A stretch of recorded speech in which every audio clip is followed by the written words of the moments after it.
Hello, everyone, and welcome to the Very Cold Lasagna podcast, your place for all your filthy casual takes on the world of sports for you casual fans out there like you and me.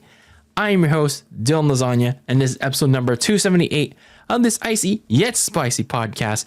And in this episode, we're here to continue along as we get down to the wire, down towards the end of our 2025 NFL season team previews.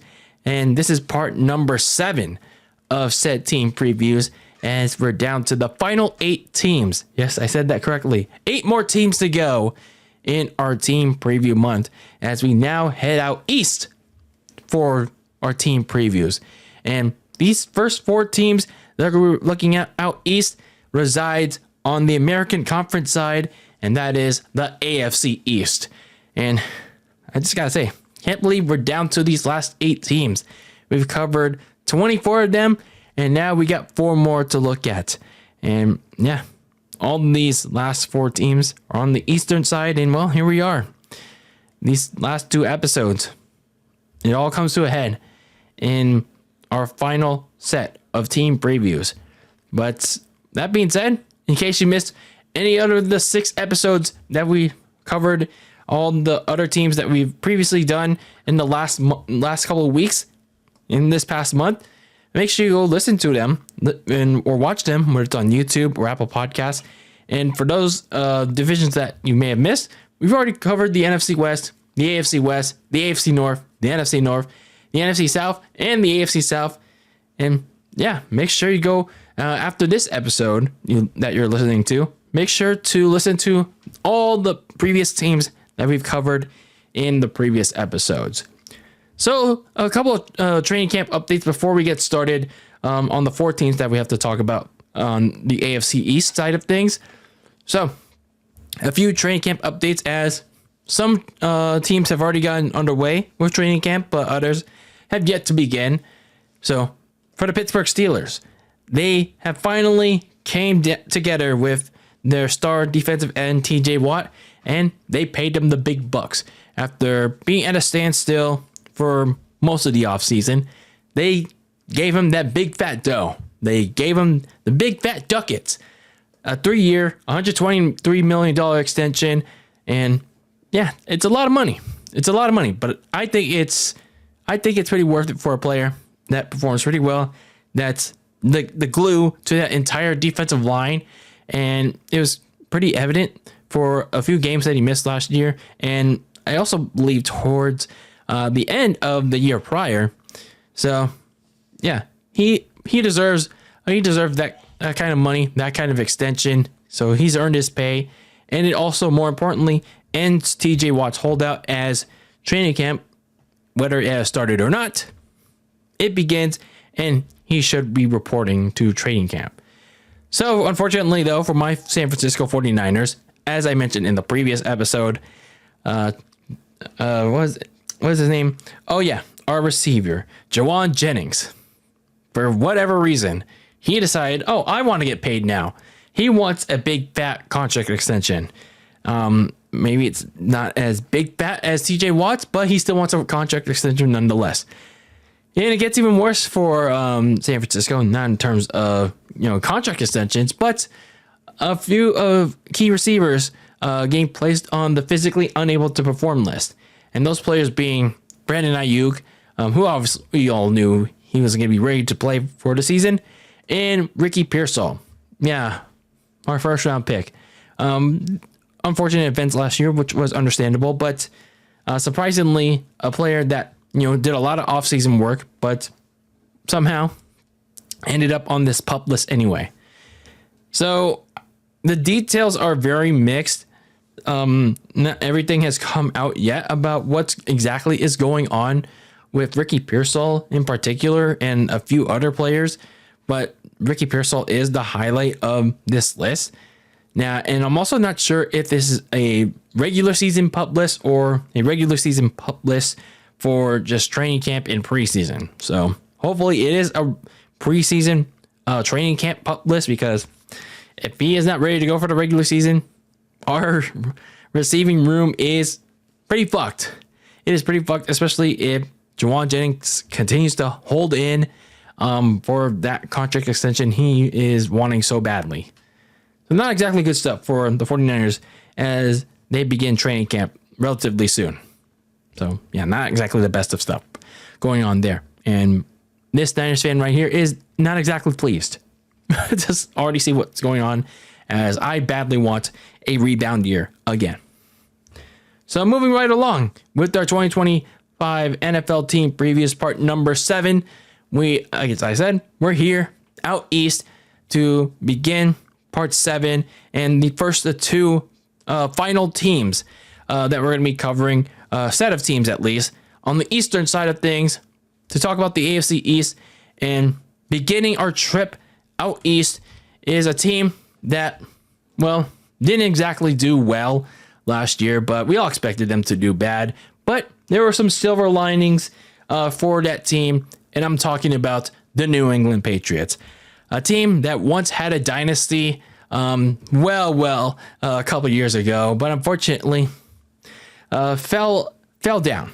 It fell down in the last 5 years or so, and they're now starting again from scratch.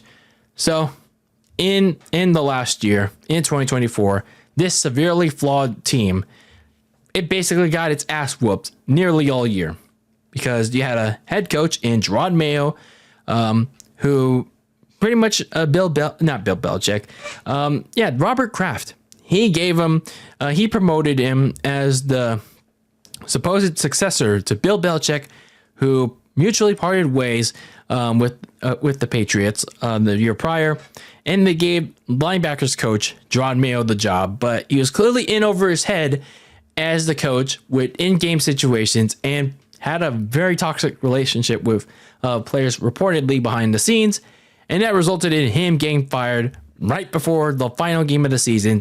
And you know what? He pulled a Lovie Smith. He decided to pull Lovie Smith on the way out and fuck the team over, costing them the number 1 overall pick in return by winning week 18 game for the Bills, which basically meant nothing to them anyways. But yeah, he basically pulled a Lovie Smith over the Patriots on the way out. So that cost them the number 1 overall pick. But when you look at this Patriots team, despite finishing the season 4-13, you look at the silver linings for the Pats. There were some strong showings in development from their rookie first-round pick last year in Drake May, despite the horrible talent around him, especially on the offensive line. That was one of the worst pass blocking units in the NFL, but still, the Pats still had plenty of resources to build around him. Money, draft picks, and they were going to get him a new head coach. So it was all about execution from Robert Kraft and the general manager to pretty much fire on all cylinders to get Drake May as much help as possible.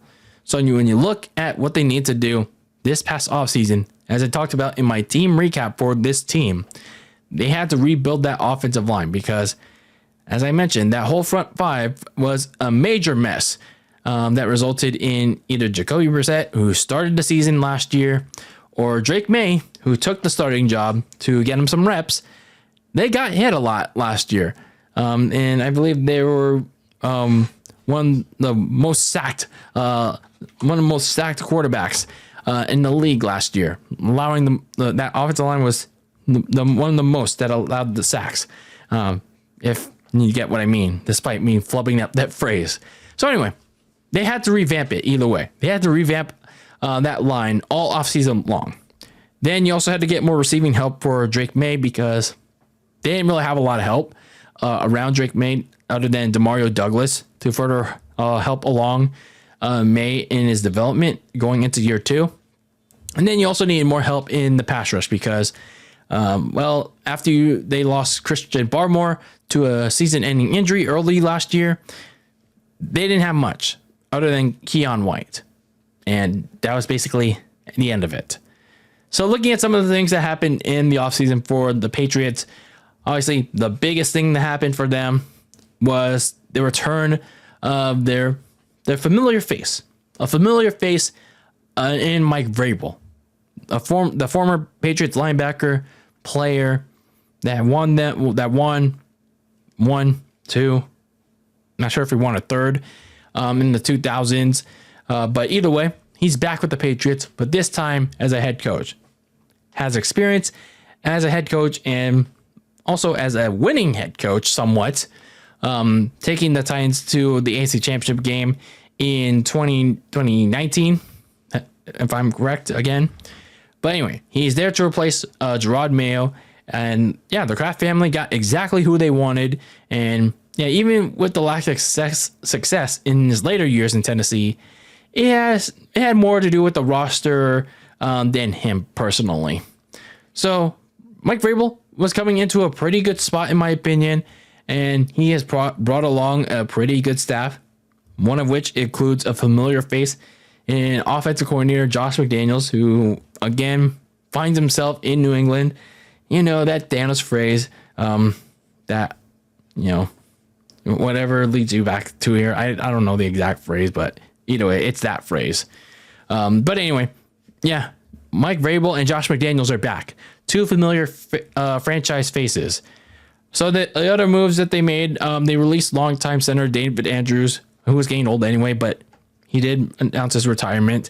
And then, yeah, a face that made himself in that Week 18 game was practice squad quarterback Joe Milton. So he gets traded away to the Dallas Cowboys in return for this year's 5th round pick in hopes of somehow, some way impressing the Cowboys. Maybe making that backup spot. Who knows? So fortunately for a team like New England, there isn't a lot.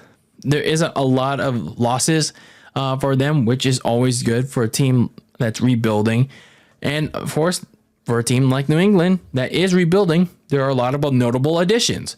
So they did get a couple of defensive additions, like edge rusher Harold Landry from Mike Vrabel's old team, Carlton Davis from Detroit, and then a bunch of big help in the front seven in the secondary from the Raiders, Robert Spillane and Marcus Epps, and then gained some help for Drake May, Morgan Moses, Garrett Bradbury, and then you continue with the depth in the defensive line, Milton Williams. That's probably the biggest addition out of free agency, and I'd say a big help for Drake May was, at least at the time, receiver Stephon Diggs, who was an initial trade acquisition from the Texans, but he only had 1 year on his deal. So still big help for Drake May.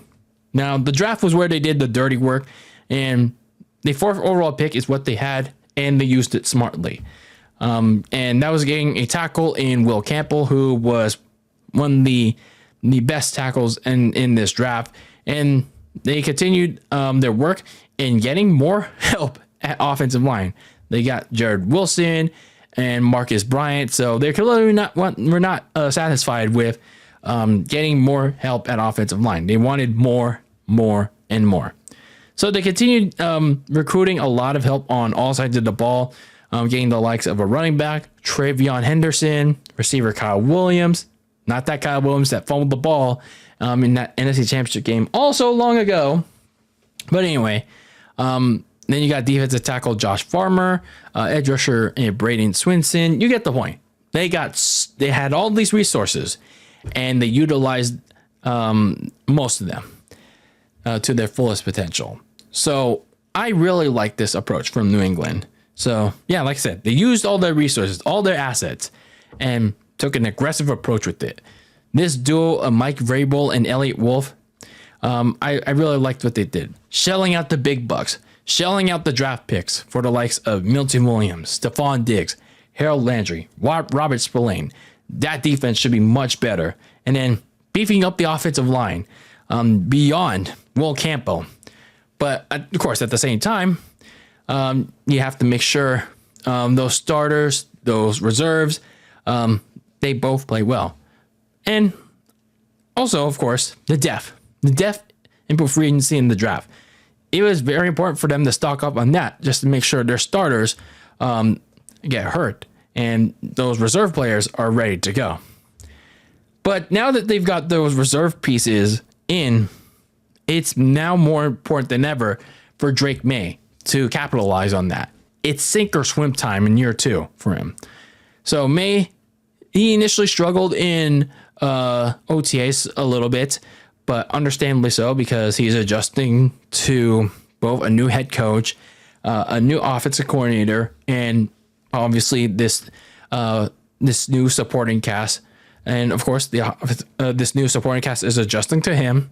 So there's obviously there was some growing pains, and let's see how the rest of this offseason goes, training camp, preseason.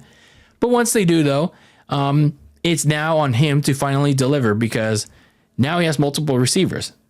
Obviously, Stephon Diggs is one of them, despite all the weird drama that happened last month in that party boat.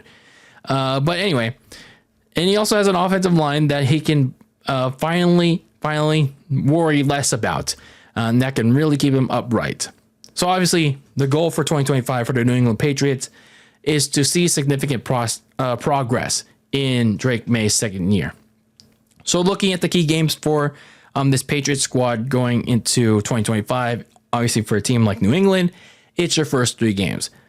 Taking on the Las Vegas Raiders for your opener, and then you head down south to South Beach to take on the Dolphins in that very humid weather and in the next week. And then you head back home to take on the Pittsburgh Steelers and Aaron Rodgers in probably a big test for this young stud, veteran mixed Patriots team. So looking at the Patriots going into 2025, you look at Mike Vrabel and his little gap year between 2023 and 2024. Has he learned anything between his time away in that little gap year? Being a personal consultant for Cleveland in between, did he take anything away from whatever his duties were there? Did he take any philosophies from Kevin Stefanski or whatever he was doing during that time off? Let's see whatever old or new he's going to implement onto this team. And now can this improved defense actually produce on the field? All the previous mentioned names on defense are coming in and hopefully going to be major help for the previous names, the current names that are in this regime, like Christian Barmore, Keon White, and especially at corner, Christian Gonzalez, who is a stud still. Now it's up to those signings and draftees to actually live up to those expectations and the ducats that Mike Vrabel gave them. So the Patriots clearly and expectedly had a very down year, and they've been having down years since Tom Brady left, and as it was expected. But the Kraft family, they got the coach they wanted and the correct one in Mike Vrabel, and they made the correct and necessary moves in both free agency and the draft to rebuild this team all around. And if all these moves pan out, Drake May continues to make strides in year 2, then in my opinion, I think the Patriots can take a big leap this year. And I'm not sure if it's going to be a leap where they outright challenge the Bills for the AFC East, but I think in due time, I think maybe it's more so for a playoff spot in general. Maybe. Who knows? It could possibly be the Bills for the division if it slips up for them.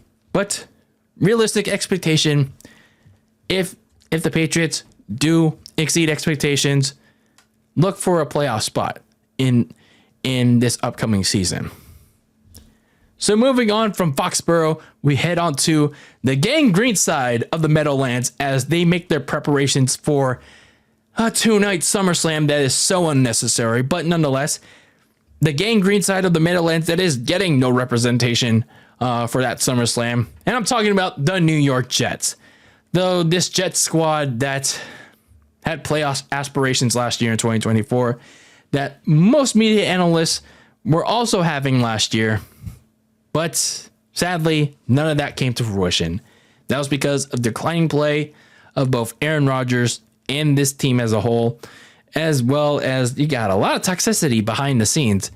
That all came together for a majorly disappointing season at 5-12. That got the head coach and general manager duo of Robert Saleh and Joe Douglas fired throughout this disappointing season. So now that this all came crumbling down for the New York Jets, and as I mentioned like 2 times now, that still doesn't get representation properly in this upcoming 2-night SummerSlam. This offseason would be centered around not just who would be that next duo to lead the Jets at both head coach and general manager, but also which quarterback would take the reins for the Jets for the millionth time, which was going to be that millionth quarterback once again for the Jets. And not just that, who's going to be the one to replace Aaron Rodgers with after they were going to eventually cut ties with them. So looking at the needs that the Jets had to address this past offseason, obviously, as I mentioned, a long-term quarterback, because the Jets needed to address this before anything else. Before they had to address whatever needs that they had to go get beyond that. But unfortunately, for the Jets, the draft would not provide that answer given where they're positioned in the draft, because they won too many games and they were tied with a few teams above them at 5-12. But they did have the choice of taking a day 2 flyer or go for broke on a free agent pickup. They also had to commit to the safety position because the deep end of the secondary had been a major problem because of various injuries and struggling play at the position in general. And then they had to retool the offensive line because last year's free agent additions of Tyron Smith and Morgan Moses were pretty much busts for them because both of them couldn't stay healthy. So whoever was going to be that quarterback needed protection on the exterior offensive line. So looking at some of the things that happened for this Jets team this past offseason, well, obviously we know who's going to be the new head coach and the new general manager. So for the general manager, they got Darren Moogie. That sounds like a boogie. Just kidding. So they got Darren Moogie from the Denver Broncos. Has a bunch of experience throughout all his years with that team. And they got Lions defensive coordinator Aaron Glenn. So that forms that new duo. So both have had plenty of experience in their respective positions. But this will be Aaron Glenn's first actual head coaching position. So, yeah.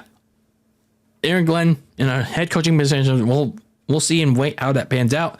But especially for defensive coordinators, not exactly a good success rate, but you never know.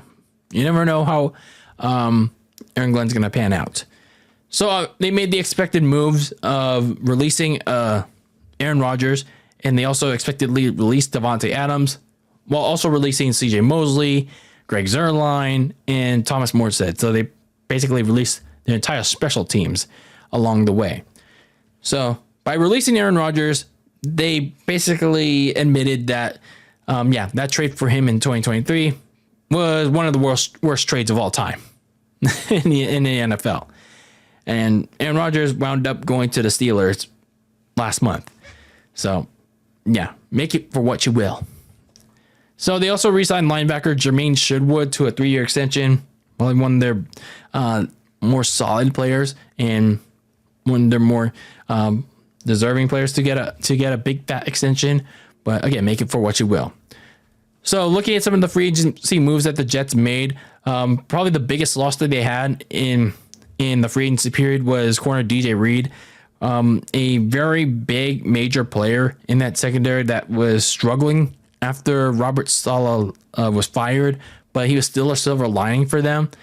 Yeah, not exactly a good move to have if you were the Jets. Like, you need to do all you can to re-sign that guy, and you didn't.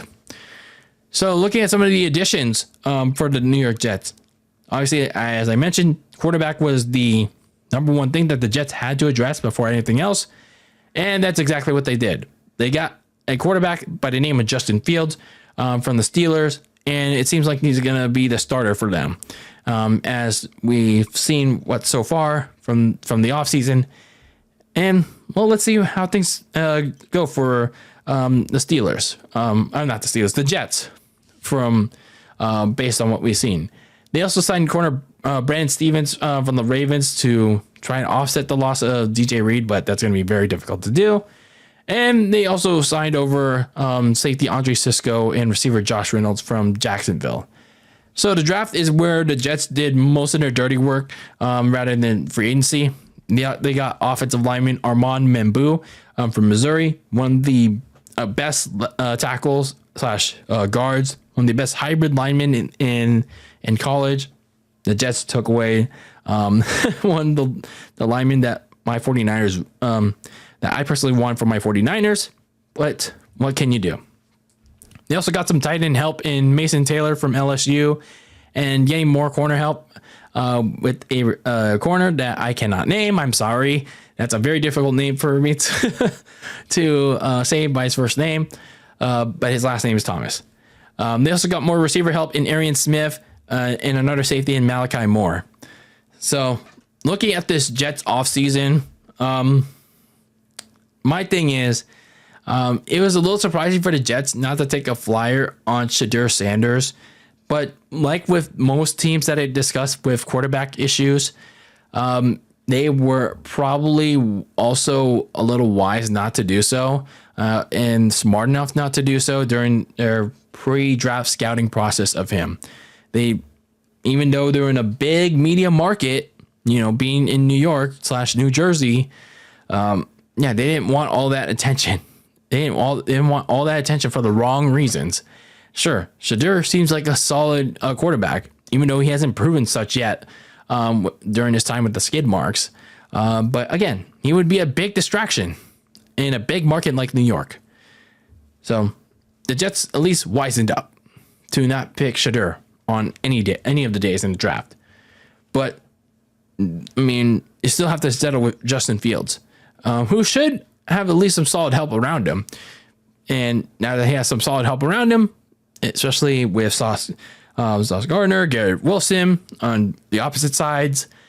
So Justin Fields has a real chance to prove himself that he can still be a starting quarterback, as he has a strong offensive line now and a solid receiving core. Like I said, with Garrett Wilson once again set to be the top receiver. Now it's on him to finally utilize his strengths and hopefully improve his weaknesses in this offensive system.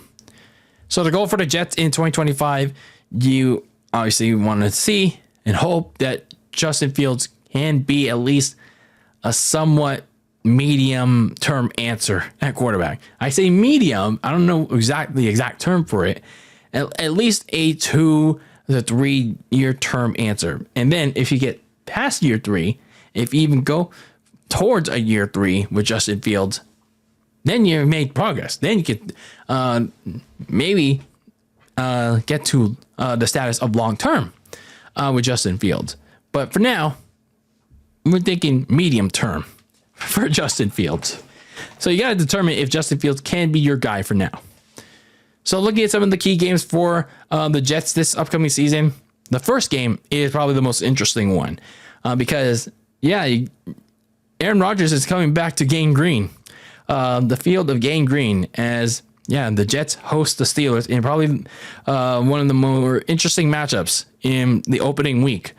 Then they host the Bills in week 2 in a pivotal and early division matchup for their season. And then 2 weeks later, they head down to Miami to South Beach to take on the Dolphins in another AFC East matchup.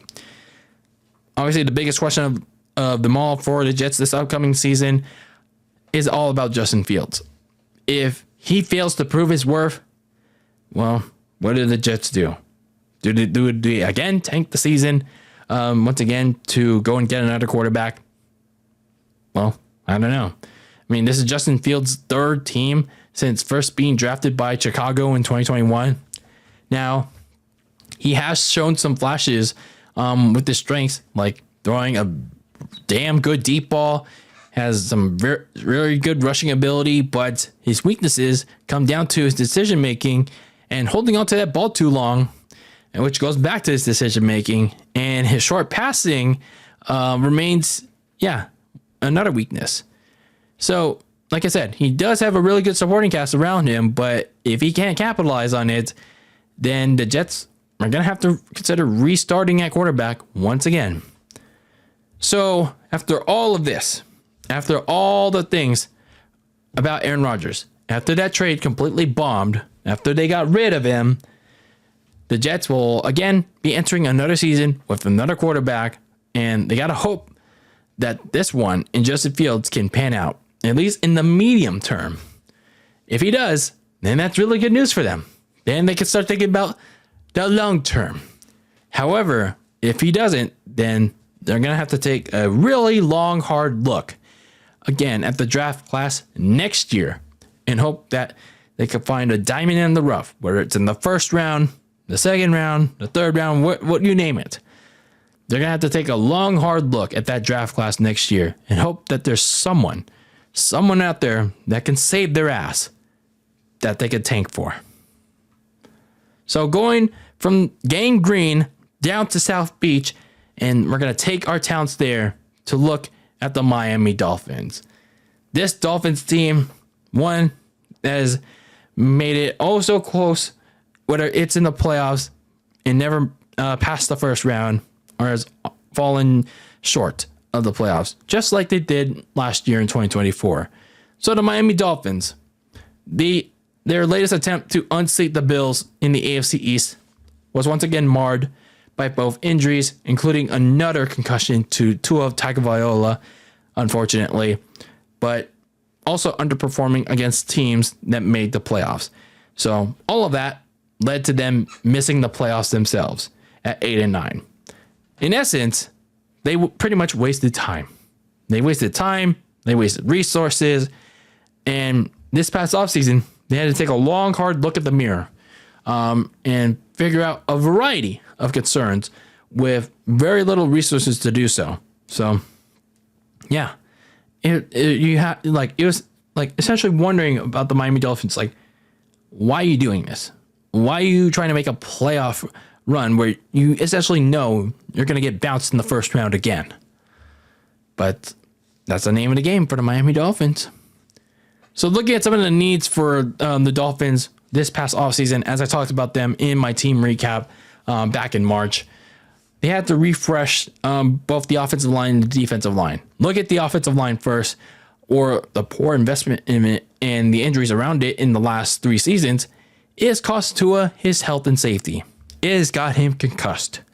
So if they want him to last a full season, then they really need to seriously commit to it. They really need to put some damn resources in that offensive line, starting with replacing their guards and the right tackle. Pretty much doing a nearly complete refresh of that offensive line.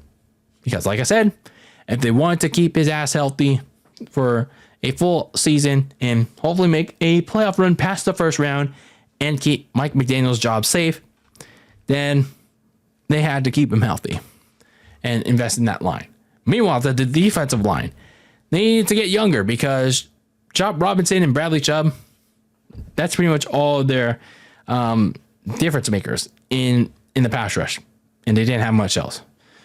They also need to add reliable insurance in case Tua gets hurt again, because they didn't exactly have that in the last 2 seasons. For the Dolphins, and, going beyond that, at some point, they really need to consider finding a quarterback that can perform not just in an emergency situation, but also think long term if Tua finds himself hurt again this season. And I don't wish that on him. I mean, nobody does.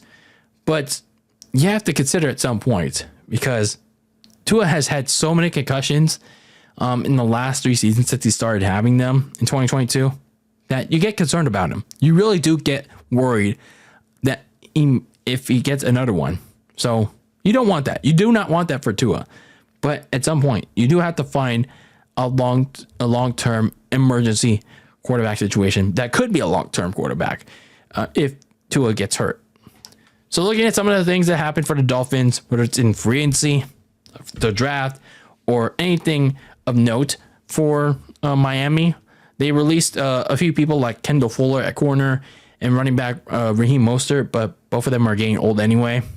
But the more interesting move that the Dolphins made was trading away their top corner in Jalen Ramsey, along with tight end Jonnu Smith, and a 2027 7-round pick to the Pittsburgh Steelers.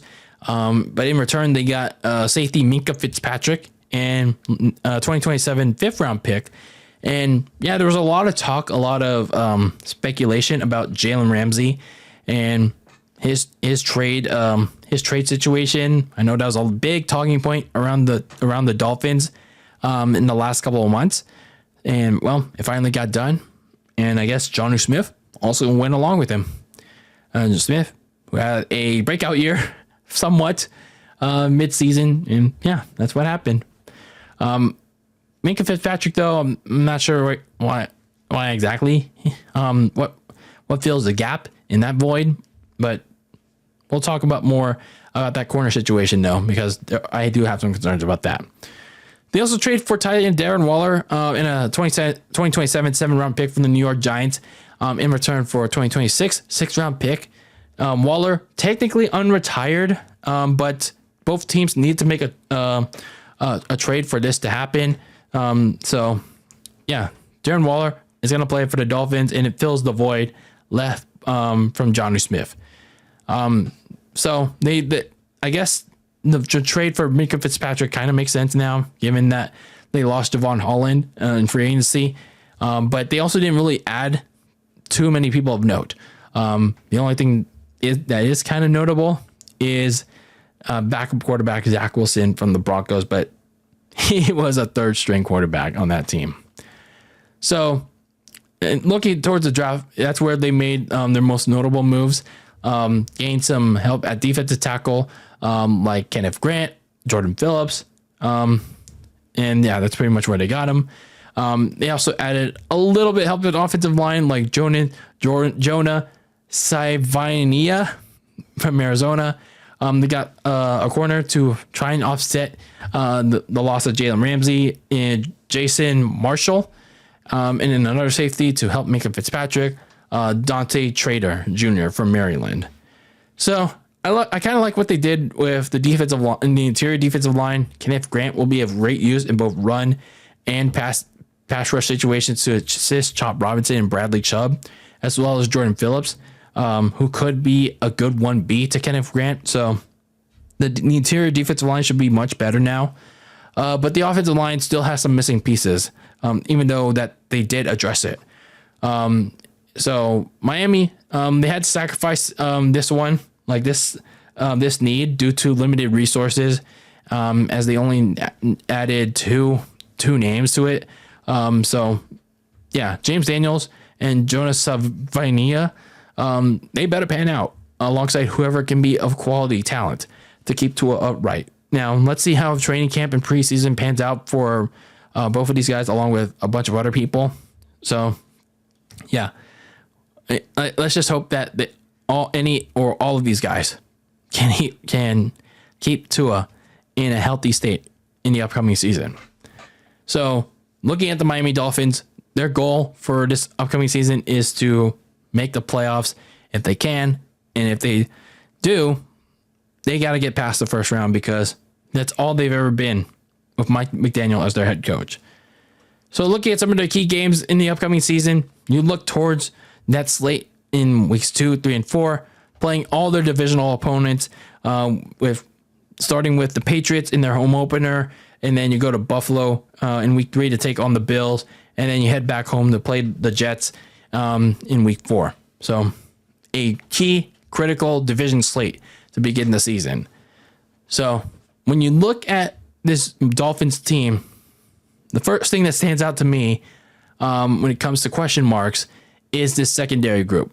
Jalen Ramsey is gone, and it leaves a major hole at corner. Now, they try to address this in the draft, but there's still some major weaknesses in this group.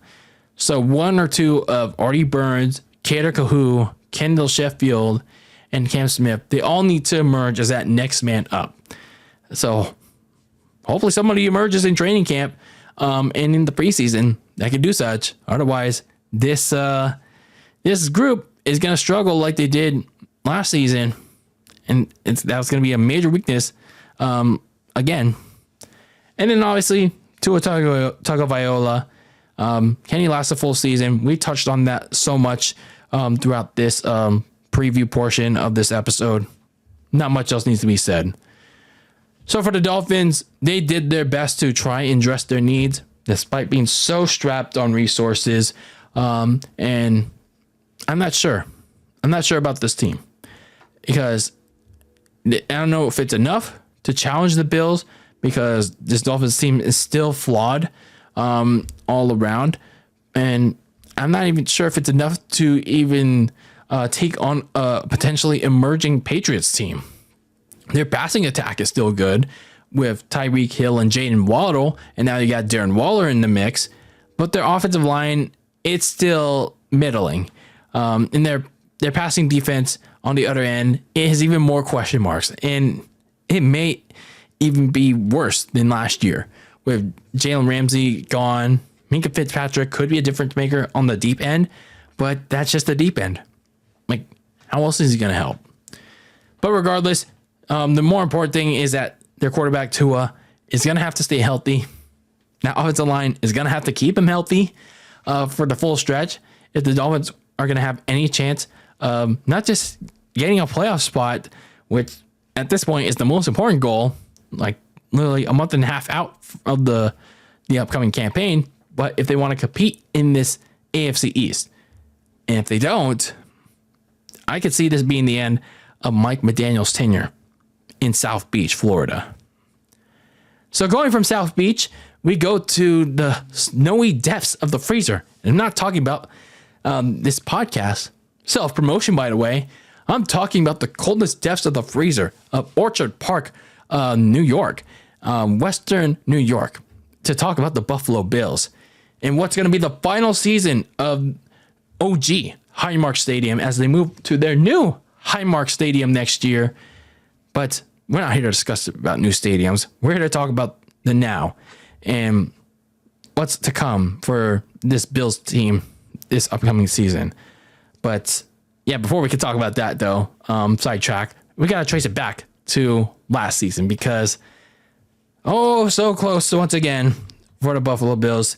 It once again was a repeating trend for what's been now 5 years, 5 seasons for this Bills team.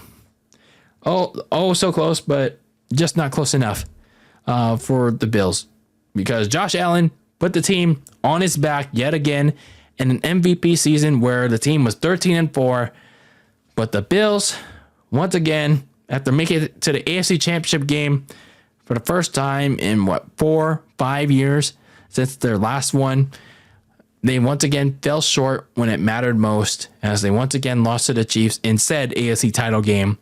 And just like it was in 2020, their hopes of reaching a Super Bowl faded away again to those Chiefs. So for a Bills team that had their hopes and dreams crushed again by the Chiefs, you obviously want to get over the hump. You got to get over that AFC title hump and finally reach the Super Bowl. And hopefully, for the first time in franchise history, finish your story of winning a Super Bowl, especially given that you don't want to waste the prime years of your quarterback in Josh Allen. You got a really stud quarterback in Josh Allen, so you don't want to waste it. So looking at some of the needs that the Bills had to address this past offseason to not waste Josh Allen any further is that you had to find a top receiver because the Bills were able to get by last year without a true number one receiver, but eventually came back to bite them in the AFC playoffs. So while it was too early to judge whether Keon Coleman could be that guy as the number one receiver, I was just hoping that the Bills could grab one in the draft, even for an offense that still remains ones that shares the wealth. I mean, there's nothing wrong with sharing, but you still needed a go-to guy for Josh Allen. Meanwhile, on the defensive side, they needed a bunch of help. There were a bunch of defensive issues that often got bailed out by Josh Allen because he was so damn good. But eventually, that also came back to bite them in the playoffs. So the Bills needed more depth behind Gregory Rousseau, AJ Epinesa, Ed Oliver, Matt Milano on that defensive line. But it was the secondary that especially needed work. It's been neglected in the last 2 seasons because they needed to find a young corner and a safety because Rasul Douglas, Khair Alam, and DeMar Hamlin, they all underperformed. So they need some fixes. They need some fixes if they want to not only make it back to the AFC title game, but finally win it and get back to the Super Bowl for the first time in over 30 years. So looking at this team and some of the notable events that happened in free agency, in the draft, or anything else notable for them. They released their edge rusher and Von Miller, who they signed back in 2022. It was a dicey tenure for Von Miller after he signed on fresh off of winning a Super Bowl with the Rams. Unfortunately, had his best campaign immediately following after it. That ended with a torn ACL on Thanksgiving against Detroit. And he just never recaptured that form after that. They also traded away Khair Alam and a 6th-round pick to Dallas. I think it was best for both sides to move on because Khair Alam, who the Bills sent a 1st-round draft pick, by the way, he just never panned out. So hopefully this new situation with Dallas, he will pan out. So looking at some of the things that happened in free agency, they didn't really lose too many people of note, other than one of their top defensive tackles in Jordan Phillips. And they also lost Amari Cooper, one of their mid-season trade acquisitions. Amari Cooper didn't really do much, unfortunately, for the Bills that they were hoping for. Some additions that the Bills acquired include Josh Palmer and edge rusher Joey Bosa from the LA Chargers. And they're hoping to get some usage out of Joey Bosa from LA in spite of Bosa's injury history in the last few seasons. They also got defensive tackle Larry Ogunjobi from the Steelers and edge rusher Michael Hawk from the LA Rams. So some more help, some more depth on the defensive line. And they got some secondary help in Dane Jackson and Tre'Davious White. So they got Tre'Davious White back again from the Rams. And yeah, that's pretty much it for free agency. And the draft is where they did a little bit of their dirty work. Getting corner Maxon Harrison from Kentucky. So they finally got another 1st-round corner again. Hopefully this one pans out. They got some more defensive line help in TJ Sanders and Deion Walker and edge rusher Landon Jackson. And even more corner help. Jordan Hancock and Dorian Strong. So looking at the things that the Bills did this past offseason, it was mostly a defensive approach. So I really like that. I really like the refresh that the Bills did. They finally did what they needed to do this past offseason and refresh at the defensive line and especially the secondary. Sean McDermott and general manager Brandon Beane took hopefully what is a good approach that should have been done in the last few years. That Charmin Shaft defense put a lot of pressure, or too much pressure, on Josh Allen to keep the team alive in games. I talked about it so much in whether it's in team previews, team recaps, or like weekly recaps that the Bills are putting too much. They're putting too much pressure, they're putting too much on Josh Allen's plate to keep the Bills in games. But Josh Allen can only do so much, especially against their Achilles heel, against Patrick Mahomes and the Chiefs. So they had to go get him some help on that other side of the ball. So they added all these pieces and many others to help out their starters on the defensive side of the ball. But unfortunately, that, of course, came at the cost of getting some help on offense. The Bills didn't have a lot of money for free agency, as well as not many picks in the draft outside of the ones I just mentioned. So they didn't get a top receiver to go alongside Keon Coleman. So they got to hope that Keon Coleman pans out as a number one receiver.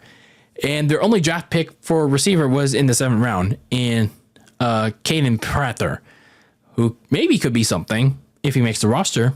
But unfortunately, they got to sell with what they got. So, yeah, the Bills are once again going to have to be a share of the wealth offense, which hopefully again pans out. I just hope that this defense is going to have to, do something what's worth this upcoming season. So looking at the key games that the Bills have this 2025 campaign, and there's going to be a lot of them. Starting with week 1 in an AFC divisional rematch on Sunday Night Football against the Baltimore Ravens. Then they head out to the Gang Green side of New York which is still a 2-night SummerSlam, by the way, with no Gang Green representation, taking on Justin Fields and the New York Jets. And then you have your two division matchups against the Patriots starting in week 5, and then several weeks later in week 15 against the New England Patriots. And I think that's a big X factor team that the Bills really need to not slack on. And then week 9, after that first matchup with New England, taking on Patrick Mahomes and the Chiefs in that AFC title rematch in what also could possibly be another preview to a playoff matchup. And I know people will say, oh, we have bragging rights over the Chiefs in the regular season. But that's the regular season, pal. Don't matter in the playoffs. So, looking at the Bills, heading into the season, the main thing that I want to look at is not on Josh Allen, but some factors surrounding him, because there are some things going on with James Cook, their lead running back. As I last looked, I'm not sure if he signed an extension yet, but did he? Did he sign an extension? Because the last time I looked, he reported to mandatory minicamp this last month, but he's still seeking a contract extension because his rookie deal expires after the season. He'll be a free agent after the season. And if he continues to hold out, or if he's holding in at training camp, who's going to step up as the lead back? Is it going to be Ray Davis, Frank Gore Jr., Ty Johnson? Who's going to be that guy?